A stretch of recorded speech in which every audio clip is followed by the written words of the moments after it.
रत्नैः कल्पितमासनं हिमजलैः स्नानं च दिव्याम्बरम्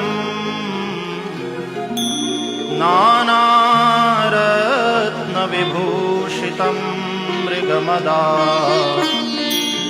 मोदाङ्कितं चन्दनम् जाति चम्पकबिल्वपत्ररचितं पुष्पं च धूपं तथा